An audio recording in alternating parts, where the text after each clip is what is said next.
हिंदी की ऑनलाइन कक्षा में आप सभी विद्यार्थियों का पुनः स्वागत है। आज हम हिंदी साहित्य के अंतर्गत कृतिका पुस्तक से माटी वाली, जिसके लेखक हैं विद्यासागर नौटियाल, पाठ का अध्ययन करेंगे। सबसे पहले लेखक परिचय। नई कहानी के विकास में विद्यासागर नौटियाल का महत्वपूर्ण योगदान है। समसामयिक कथा लेखक विद्यासागर नौटियाल का जन्म उत्तराखंड राज्य के टिहरी गढ़वाल क्षेत्र के गांव माली देवल में सन 1933 ईस्वी में हुआ था। उन्होंने अपनी शिक्षा वाराणसी से पूर्ण की। पहाड़ी जीवन, विशेषकर टिहरी गढ़वाल के जीवन यथार्थ के कुशल चितेरे नौटियाल जी की कथा भाषा में मिट्टी की सौंधी गंध रची बसी है, जिसे सर्वत्र अनुभव किया जा सकता है। प्रमुख कृतियाँ नौटियाल जी की प्रमुख कृतियाँ हैं टिहरी की कहानियाँ, सुच्ची डोर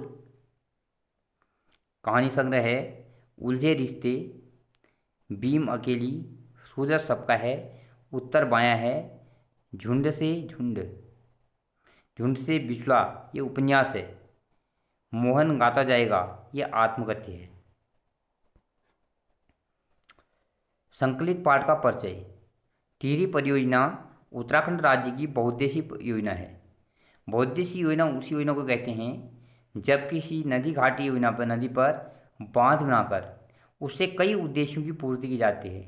जैसे वहाँ जल विहार किया जाता है, सिंचाई का कार्य भी उस पानी से लिया जाता है, विद्युत उत्पादन होता है, तो ऐसी योजना को बहुउद्देशीय योजना कहते हैं। इसने जहाँ राज्य के विकास की नई संभावनाओं के द्वार खोले, वहीं टिहरी के निवासियों को विस्थापित का दंश भी प्रदान किया, अर्थात उन लोगों को अपना घर छोड़ करके वहाँ से जाना पड़ा। प्रस्तुत पाठ माटी वाली में विद्यासागर नौटियाल ने विस्थापन की इसी समस्या को प्रभावी ढंग से उठाया है। गरीब और श्रमिक वर्ग इस समस्या से जूझ रहा है। लेखक ने इसका बहुत ही संवेदनशील और मार्मिक चित्र खींचा है। पाठ का सारांश। पाठ का सारांश इस प्रकार है। माटी वाली और उसका कंटर। माटी वाली कहानी विद्यासागर नौटियाल द्वारा रचित है। प्रस्तुत कहानी में एक ऐसी स्त्री का चित्रण किया गया है जो घर घर में लाल मिट्टी पहुंचाती है।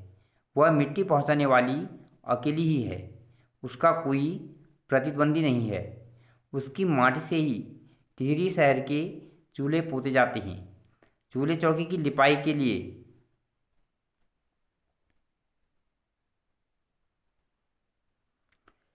इसी प्रकार की मिट्टी की आवश्यकता होती है। इसलिए घरों में साफ लाल मिट्टी हर हालत में मौजूद होनी चाहिए। साल दो साल में मकान के कमरों को लीपने तथा दीवार की गोबर से लिपाई के लिए भी लाल मिट्टी चाहिए। माटी वाली के नित्य नए ग्राहक बनते जाते हैं। घर घर जाकर माटी बेचने वाली यह औरत नाटे कद की एक हरिजन वृद्धा है। टिहरी वासी इस माटी वाली स्त्री को ही नहीं, इसके कंटर को भी भली भांति पहचानते हैं। पुराने कपड़ों को मोड़कर वह एक गोल डिल्ले इंडुरी के ऊपर लाल चिकनी मिट्टी से भरे कनस्तर को टिकाए रहती है।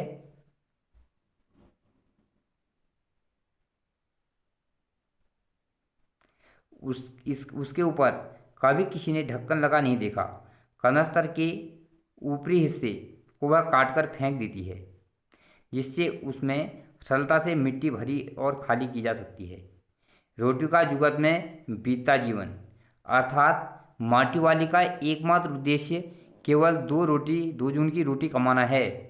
इसीलिए वह घर घर माटी देने का कार्य करती है। माटी वाली एक घर में माटी उड़ेलती है और घर की मालकिन उसे खाने के लिए 2 रोटियां दे देती है। वह इधर उधर देखकर कपड़े में एक रोटी छिपा लेती है और एक खा लेती है। मालकिन उसे पीने के लिए पीतल के गिलास में चाय भी देती है। वह चाय को बहुत अच्छा साग बताती है। माटी वाली कहती है कि अब भला पीतल के गिलास कहाँ मिलते हैं? ये तुम्ही ने संभाल कर रखे हुए हैं। घर की मालकिन इन्हें पुरखों की गाढ़ी कमाई की निशानी बताती है। मिट्टी लाने वाली स्त्री अपने भविष्य को लेकर चिंता में पड़ जाती है। एक अन्य घर से भी उसे 2 रोटियां मिल जाती हैं। उन्हें भी वो अपने कपड़े के छोर में बांध लेती है। वह सोचती है कि रोटियां देखते ही उसके बूढ़े पद का चेहरा खिल उठेगा। मेहनतकश व्यस्त वृद्धा।